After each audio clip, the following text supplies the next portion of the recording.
예를 들어서 한번 해보겠습니다. 이걸 보면 한번 봅시다. 이걸 쫙 보면서 제가 이렇게 이렇게 책 쓰면은 애들이 처음으로 학생들은 아 선생님 외우셨군요 이렇게 해요. 이걸 하면서 이렇게 딱 쓰면은 또 외우 아주 실력이 대단하십니다. 뭐 이렇게 이렇게 쓰면 지금 제가 좀 이렇게 쓰면서 이렇게 하잖아요. 좀 가면은 한 달 끝나고 그러면 이렇게 합니다. 아이들이 여기 좀 다 있잖아요. 있는데 뭐냐면 이게 지금 하늘에서 떨어진 게 아닙니다. 얘들 이렇게 하잖아요. 근데 지금 학교에서 배운 게 뭐냐면 사칙 연산에서 덧셈, 뺄셈 하고 곱셈, 나눗셈 있으면 곱셈, 나눗셈을 먼저 하고 뺄셈, 덧셈, 뺄셈을 나중에 하고 만약에 그게 여러 개 붙어 있으면 순서대라고 이거잖아요. 그게 앞에 있습니다. 그것만 보고 있어요. 그 다음 뒤에 가면은 교환법칙, 결합법칙 이런 거 몰라요. 이게 너무 어려워. 법칙은 하면 무조건 어려워하잖아요. 이것은 이제 원래 교환법칙이라는 게 교환 그러면 위치를 바꾸는 거잖아요. 여기 교환법칙과 결합법칙 딱 두 개만 활용하는 겁니다, 이게. 뭐냐면 이거하고 순서를 이렇게 바꾸는 거죠. 115에서 15 빼를 못하는 누가 있겠습니까? 무슨 이렇게 하자. 이거 뚝뚝 더하면은 머리 아프잖아요. 벌써 밑에 써야 되니까. 이렇게 하는 거 이걸 쭉 바꿉니다. 얼마죠? 100이잖아요. 그 다음에 이렇게 하면 얼마죠? 100이잖아요. 순서를 이렇게 바꿔서 앞에 거 더하고 뒤에 먼저는 앞에 거 더하고 그 다음 뒤로 넘어가야 되는데 뒤에 거 더해서 앞으로 붙이는 것을 결합법칙이라고 합니다. 이게 다 있는 거예요. 이게 원래 있는 건데 애들이 그것을 안 써먹는 거죠. 머리가 아플 것 같은데 근데 이 부분이 다 있는 거 지금 이런 문제인데 굉장히 많이 나타납니다. 그래서 여기는 뭐 크게 하늘에서 떨어진 게 아니고 한 박 이렇게 해서 교환법칙을 써서 앞에 거 더하고 뒤에 더해서 넣으면은 교환법칙과 결합법칙이 그냥 합해져 있는 거죠. 그것도 십진법의 원리에서 딱 맞아떨어진 부분까지 맞히는 거죠. 이게 실제적으로 굉장히 많이 쓰입니다. 저희들 쓰고 있는 게 몇 진법이죠? 십진법이잖아요. 십진법. 10은 뭐예요? 이제 벌써 이제 소인수 분해가 나타납니다.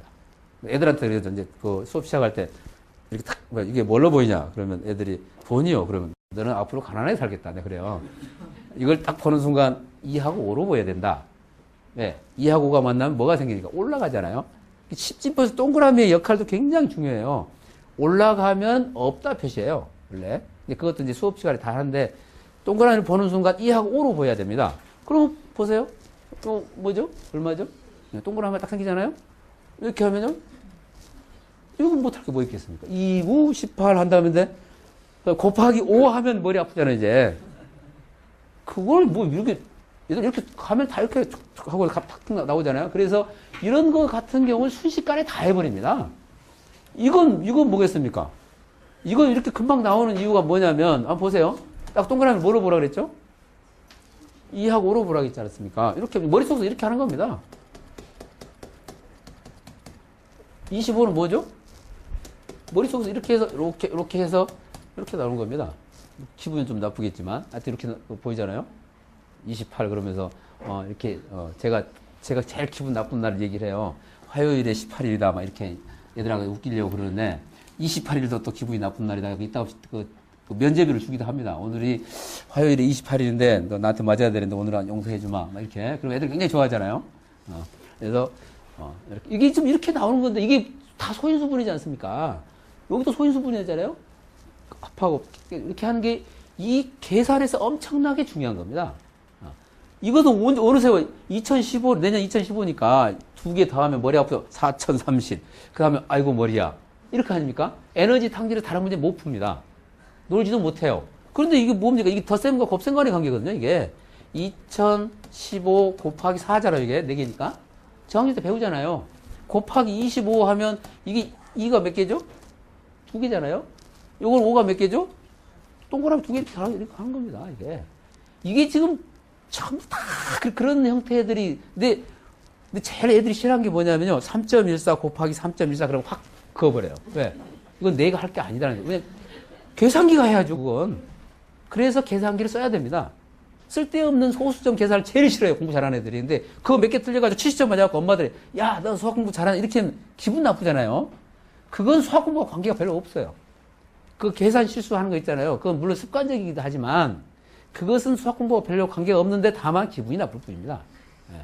그것은 계산기를 주어줘야 돼요. 계산기 쓰면 당연히 맞았을 건데, 그래서 애들이 이제 이거 끝나고 나면은 문제를 보면서 그거요. 나쁜 문제. 그렇습니다. 쓸데없이 자기를 괴롭힌다는 겁니다. 그런 문제도 있어요. 근데 시중에 그런 문제가 엄청나게 많은데 그 문제를 많이 풀었고 엄마도 좋아하세요. 이 많은 책들을 다 풀었느냐 참 기특하다 이러는데 그것은 손운동하고 있는 겁니다. 머리를 죽이고 있는 경우에요, 그게. 그렇게 해야 될 이유가 하나도 없다. 그건 계산기로 하면 되는데 왜 그걸 애들한테 시켜야 되고 차라리 놀게 만들면 놀아야지. 이렇게 하고 문제 다 풀고 놀아요. 애들 놀게 돼 있어요. 한번 또 볼까요? 또 보면은 이런 문제 자주 나오잖아요. 추의 무게가 1g짜리 2개, 5g짜리 2개, 10g짜리가 1개로 된 8개가 있다. 이 추를 1개 이상 사용하다 할 수 있는 무게는 몇 가지인가? 그러면 볼까요? 이렇게 이제 애들 내가 잘하는 것은 노동이야. 너는 너 잘만 노동은 생각 안 해도 되니까 이렇게 하잖아요. 1g짜리가 1, 2, 5g짜리 들어가네. 그럼 5 합하면 6 이렇게 하면 또 다행이에요. 6, 7 그다음에 2개면 10, 11, 12 그다음에 15, 16, 17 또 얼마인가요? 20, 21, 22 해서 14개. 그래서, 잘했다. 이렇게 할 거 아닙니까? 공부 잘하는 애들 이거 보면은 손운동입니다, 이거. 만약에 그렇다면, 여기서 만약에 한 10g짜리 한 10개쯤 되면 어떡할 건데요? 그거 다 하고 있겠습니까?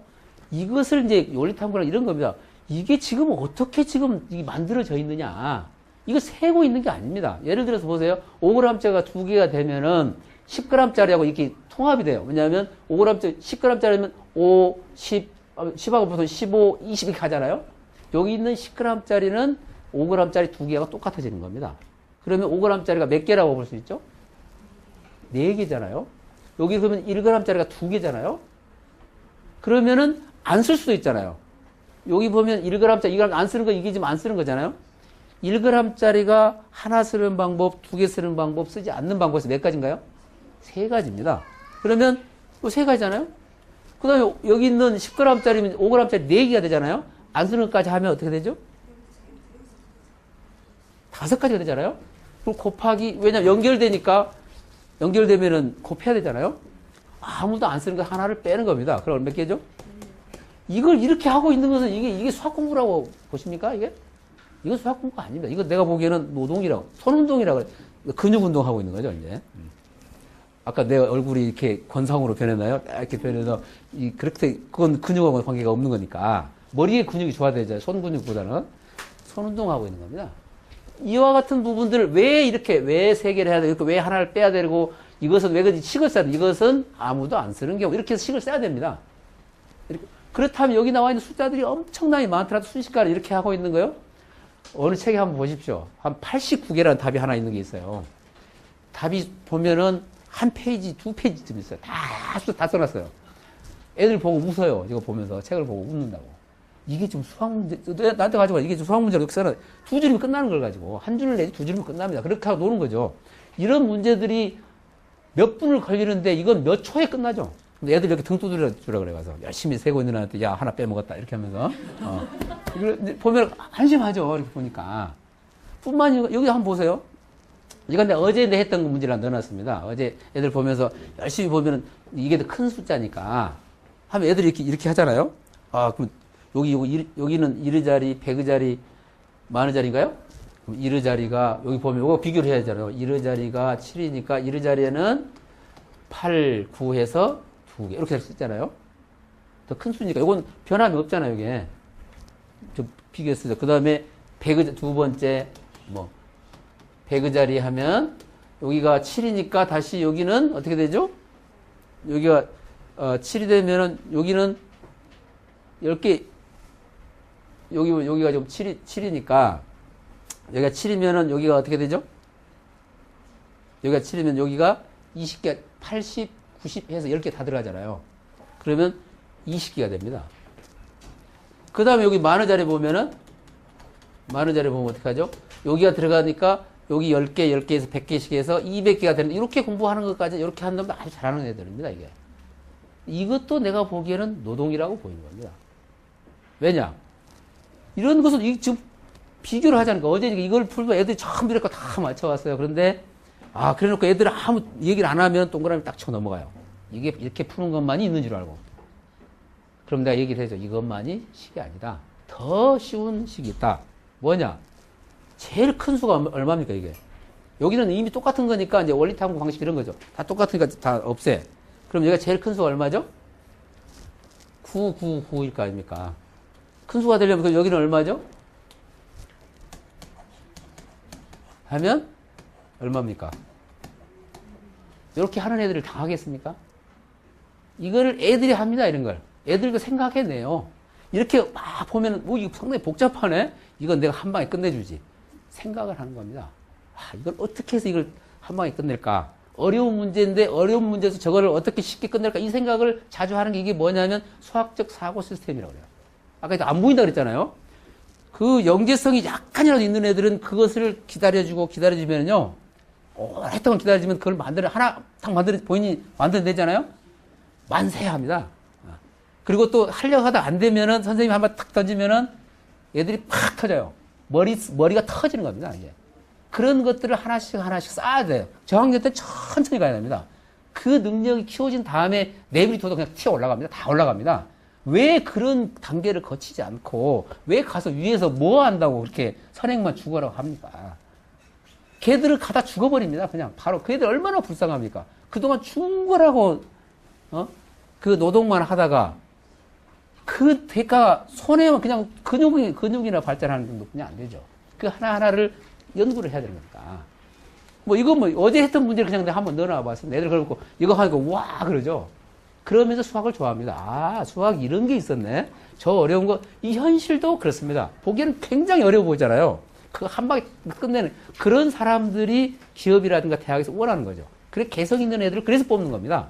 특기 있는 애들 그래서 뽑는 거고. 그런 것들이 답을 털렁 내기해주면 되겠습니까? 대부분 한 사람이 할 때까지 계속 기다리면서 또 기다려주고 이렇게 생각하면 어떨까? 저렇게 생각하면 어떨까? 이렇게 해서 그 머리를 추려내야 됩니다. 그런 애들. 그렇게 해야지만이 걔들이 정말 뛰어난 애들이 돼요. 그럼 또 하나 볼까? 이거 이제 내가 원래 이거 너무 어려워서 안 하려고 그랬어요. 근데 그래 축구볼 이렇게 있잖아요.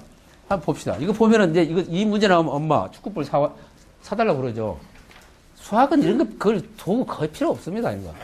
저학년 때 이제 한 3, 4학년, 2, 3학년 그때는 도구가 필요하죠. 왜냐하면 잘 이해가 안 가니까. 근데 조금만 가서 어느 정도 사고력이 발달하면요. 그거 전혀 필요 없어요. 머릿속에서 다 해결하니까. 한번 볼까요? 예를 들면, 이게 현실적인 문제들이에요. 뭐냐? 축구볼의 모양은 정오각형이 12개, 이렇게 육각형이 20개에서 32면 차 이렇게 주어집니다. 옛날 문제 같으면 32각형, 옛날 문제 그잖아. 오각형이 몇 개냐? 육각형이 몇 개. 이렇게 문제를 물어봤는데, 그건 일본식 문제죠. 쓸데없이 외우는 것은, 머리 발전에 아무 이유 없지 않습니까? 인터넷 쳐보면은 나중에 가서 세보면 이거 아는 걸 가지고 그게 수학 문제라고 하겠습니까? 그러면 이렇게 주어집니다. 그리고 나서 한 꼭점에 모인 면의 수는 이거 보면 금방 보이니까 이렇게 보잖아요. 하나, 둘, 셋. 1번은 이제 맛배기로 이렇게 주겠죠. 그래 좋아하겠죠 이제. 그 다음에 모서리의 총수 그러면 입체니까 안 보이잖아요. 그러면 이렇게 주어졌는데 그러면 숙제하려면 이거 있어야 될 거 아닙니까? 사달라고 그래요. 근데 수학은 이게 필요 없죠. 왜냐하면 원리학습이라고 하면 왜 그게 생겼느냐는 거죠. 모서리가 왜 생겼냐 물어보는 거예요. 모서리가 왜 생겼습니까? 어차피 면이 두 개 모인 거 아닙니까? 이거 이미 다 여기 주어져 있는 겁니다. 그러면 모서리의 총수를 다 구해보는 겁니다. 뭐죠? 오각형이 12개니까 5 곱하기 12 플러스 육각형 20개죠? 6 곱하기 20 하면은 어떻게 됩니까? 60, 120, 180이죠? 180을 어떻게 해요? 두 개가 모이면 되니까 나누기 2를 하게 되면 90개가 되는데 이걸 세고 있겠습니까? 이걸 세고 있는 게 그게 수학 공부라고 할 수 있겠어요? 이걸 딱 보는 순간 굉장히 어려워 보이는데 저거는 머릿속으로 해결할 수 있어. 왜 저게 모서리가 생겼지? 이렇게 하는 게 수학적 사고 시스템입니다. 그리고 꼭지점 어떻게 해요? 꼭지점 같은 것도 마찬가지잖아요. 이 부분에 꼭지점을 보면은 여기 이제 하나, 둘, 세 개가 모였잖아요. 이런 부분 세 개가 모이는데 두 개가 붙어서 하기 때문에 이제 그 다음에 180을 3으로 나누면 몇 개죠? 60개인데 이거 세고 있으면 애들 열심히 이거 세잖아요. 공부 잘하는 애들은 옆에 등 두드려 주겠죠. 열심히 세라. 그래갖고 이게 한 59개 같은데 하나 빼먹었다 이렇게 하고 있겠죠. 왜냐면 이게 그냥 그렇게 할 수 있는 부분이 아니라 그냥 머릿속에서 다 해결할 수 있는 부분이거든요. 이게 뿐만이 아니고 이게 이제 아까도 했지만 이게 내부를 통과하는 대각선의 충수는요 못합니다. 이제 여기는 노동으로 웬만큼 셀 수 있는데 찔러서 안 됩니다. 이거 그렇다면 아까 얘기했던 평면에서의 방식을 이용을 하는 겁니다. 근데 이 부분이 지금 너무 이제 어려워서 여기까지 하면 아마 쥐가 나실 것 같으니까 녹화에 있으니까 이거는 그냥 생략하도록 하겠습니다. 감사합니다.